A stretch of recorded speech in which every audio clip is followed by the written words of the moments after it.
Now, drilling a hole for one of these pop-up sockets in a worktop is quite a daunting job, and that is exactly why it's taken me over a year to get round to doing it, and it got damaged while it was in storage. So we've had to order another one, and I thought I really didn't want to throw the other one away, and I put it in my treadmill desk. So anyway, this week I'm going to show you the whole process of me drilling a hole through it. It might sound very easy, but there's quite a few things to think about. And if you need a hand holding, then here I am. So here's the new pop-up socket that I'll be fitting, and it plugs straight into the socket that we've got hidden under one of the kitchen base units. I'll leave a link below if you want to check it out, but there's so many types, even hardwired ones. And how it works is you drill a hole straight through your worktop, slot it in, and this screw section traps it to the worktop. We also weren't sure what size hole saw we needed, and ended up finding this compact one with several sizes. It's a bit fiddly detaching them all, but after twisting and pulling while wearing gloves, I knew it would be worth the effort because it's so much easier to store this away rather than loads spread all over the place. So because it's a job you only have one chance with, I absolutely made sure I tested it on an offcut of laminate before going for gold.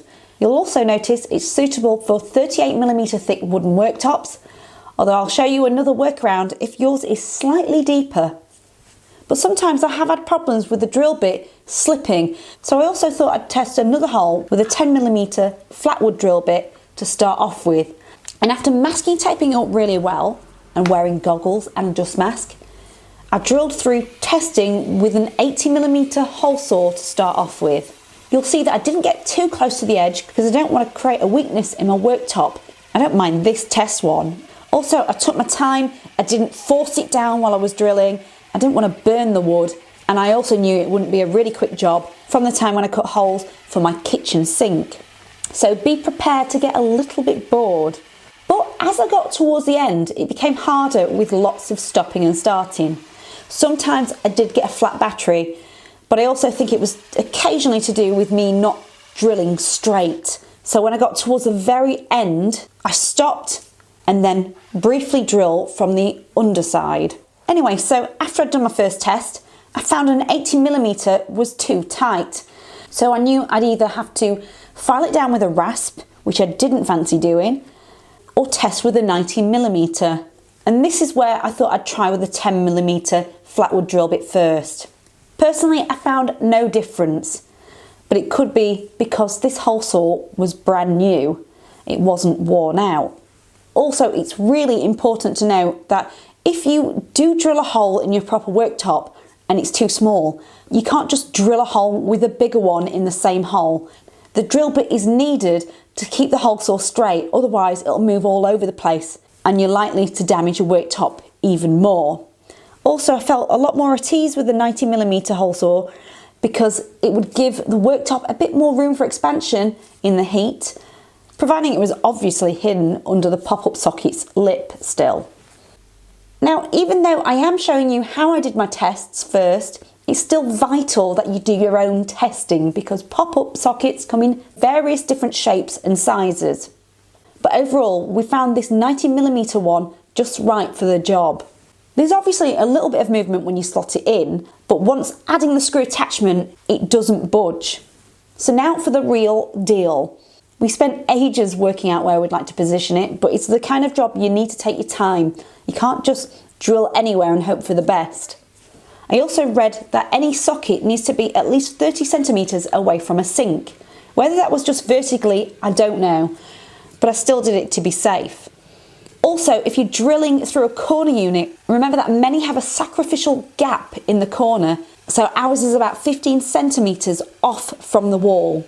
And wherever you drill, you need to leave space for the screw attachment to go. The screw bit on ours is about 20mm wide, so I wouldn't drill it too close to anything, as I nearly did here on my treadmill desk.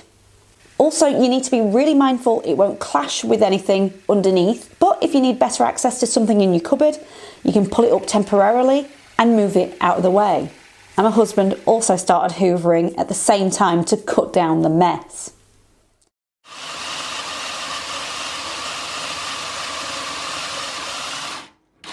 In fact, I don't want this to scratch. Yeah, Let's go from underneath now. I don't want to make damage. And to finish it off, I had to get into the cupboard and continue from underneath again. And then revealed that hole.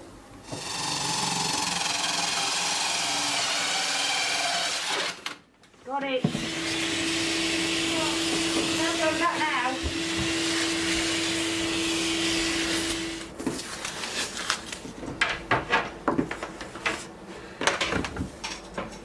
I feel like just tighten it a quarter, not a quarter turn, but just a couple more mils or something. So now I can easily pull it up as and when to charge my phone, charge many of the power tool batteries that I've got, and put it away when I'm not using it. But when it came to my treadmill desk, I drilled from underneath until the drill bit started to poke through, and that's because I didn't want to accidentally clash with the structural timber, and then continued from above. Obviously that was easier because it's about 15mm thick. But I forgot to masking tape that area, and when I did finish cutting, the base scuffed the plywood. It's hidden from the pop-up socket's lip, but it's definitely something to bear in mind when you're drilling through something precious.